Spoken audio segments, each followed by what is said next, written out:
So today, we're going to tackle this fascinating idea that just flips a common stereotype completely on its head. And that's the surprising, really powerful link between physical exercise and your actual brain power. Turns out, your morning run might be doing just as much for your mind as it is for your body. Let's dive in. First up, we're going to bust an old myth. Then we'll get into the science that literally rewrote the book on how the brain works. We'll meet the hero molecule of our story, see it in action in a pretty incredible school experiment, and then at the end, I'll give you a simple, practical plan so you can put all this to work for yourself. All right, first up, the smart jock paradox. Yeah, we are going to completely dismantle a stereotype I bet we all remember from high school. You know, the idea that you can either be athletic or you can be academic, but you definitely can't be both. You know the one I'm talking about. For the longest time, the thinking was that you basically fell into one of two camps. You were either the brainy, nerdy type who was maybe not so great in gym class, or you were the sporty, fit jock who was often, unfairly labeled as being a little simple-minded.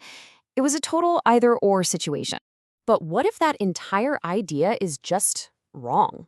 What if those two things aren't at odds with each other at all? This is the big question we're digging into. Could working out your body actually be one of the absolute best ways to work out your brain? Well, to answer that, we have to look at how our very understanding of the brain has been completely rewritten. Because it turns out the key to this whole paradox lies in some game-changing discoveries in the world of neuroscience. You know, it wasn't actually that long ago that this scientific dogma was that your brain was basically fixed. You were born with a certain number of brain cells, and after you hit adulthood, you could only lose them. The idea that you could grow new brain cells, people would have laughed you out of the room. But that all changed in the mid-1990s, all thanks to a group of scientists who were trying to solve a completely different puzzle. So you've got these scientists, right? They're studying Alzheimer's disease, and they find three big lifestyle factors that seem to help prevent cognitive decline.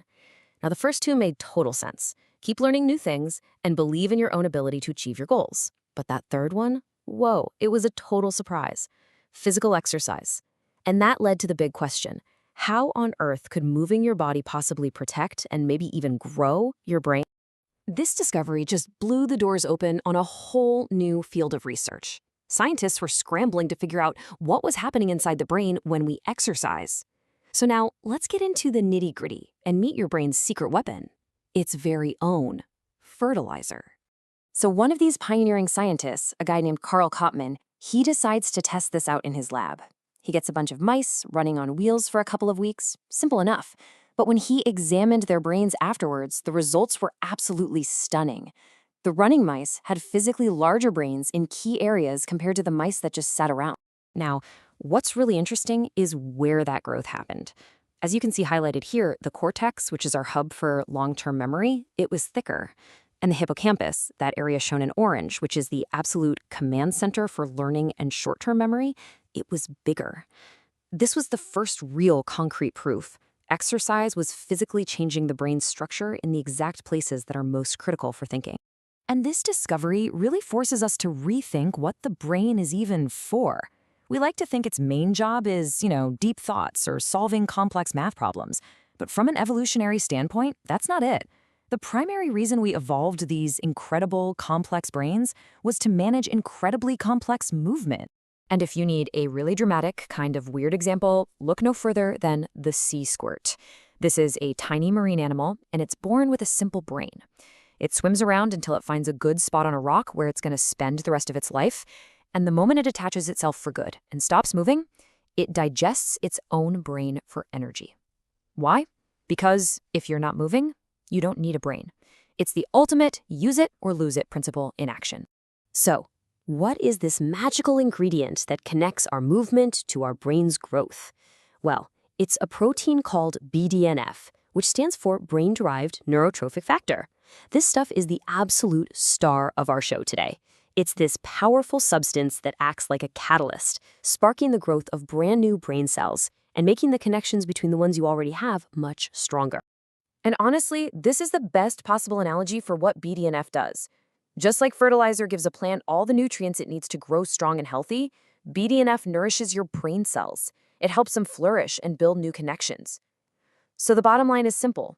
More BDNF means a healthier, more powerful, more capable brain. So So how do we get more of this miracle fertilizer? You guessed it, exercise. Just take a look at this chart. One study found that just 20 to 40 minutes of aerobic exercise can boost the BDNF levels circulating in your blood from the baseline, which you see on the left, by a massive 32%. It's a measurable effect. Okay, so a 32% increase in brain fertilizer sounds cool, but what does that actually do for you in the real world? Well, a German study connected it directly to learning. They found that people could learn new vocabulary words 20% faster right after exercising. And they discovered that the rate of learning directly correlated with the levels of BDNF. Higher BDNF, faster learning. It really is that simple. All right, so the lab results are pretty compelling. Mice on wheels, vocabulary studies, it's all great. But does this actually work outside the lab, in the messy, real world? Well, let's take a look at an incredible case study from a high school in Naperville, Illinois. So this school district, they decided to build their entire curriculum around this new science. They completely revolutionized their PE program, and the health results alone were just staggering. At a time when a third of American kids were overweight, only 3% of the Naperville students were. They basically became one of the fittest school districts in the whole country. But here's the kicker. Their fitness didn't just show up in the gym. It showed up on their report cards. So in 1999, these students took a major international test for math and science. Now, keep in mind, the U.S. as a whole usually ranks somewhere in the mid-teens. But the students from this single school district, competing as if they were their own country, they ranked 6th in the world for math and 1st in the entire world for science.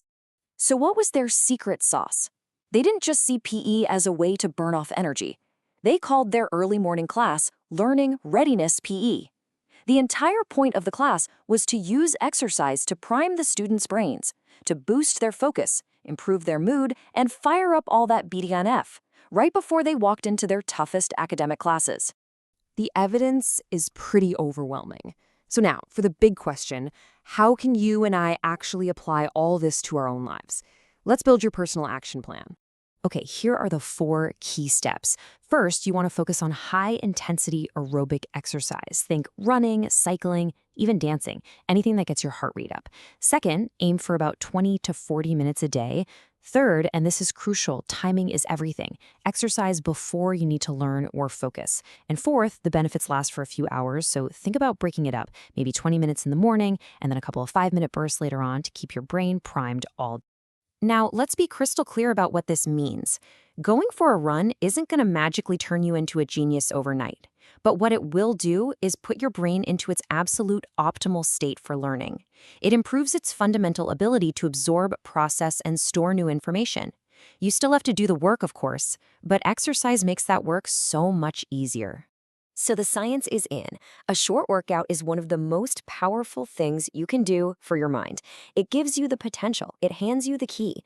The only question left is, now that your brain is primed and ready to learn, what are you going to do with it?